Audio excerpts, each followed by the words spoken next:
এক টুকরো কাগজ যার পেছনে লুকিয়ে আছে একটি দেশের ইতিহাস, একটি জাতির আত্মপরিচয় আর সময়ের সাথে বদলে যাওয়া এক জীবন্ত গল্প।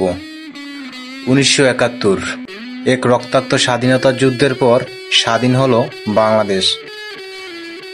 আর তার এক বছর পর 1972 সালে প্রথমবারের মতো আত্মপ্রকাশ করল বাংলাদেশি টাকা।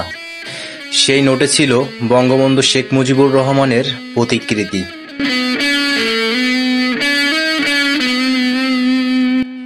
ছিল স্বাধীনতার স্বপ্ন আর জাতির আশা।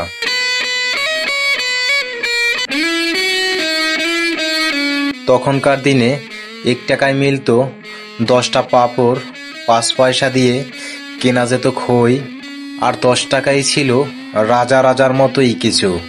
নোট ছিল সাদামাটা, কিন্তু তার মূল্য ছিল মন ও মাটির সঙ্গে বাঁধা।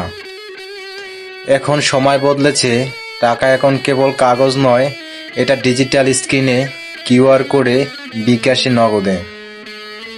Polymer note, security thread, hidden feature সব মিলিয়ে এখনকার টাকা শুধু লেনদেনই নয়, এটা প্রযুক্তির ছোঁয়া আর নিরাপত্তার প্রতীক।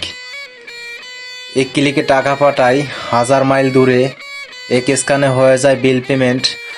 আগের সেই টাকার সঙ্গে এখনকার টাকার শুধু চেহারা না, চিন্তাধারারও বদল ঘটেছে।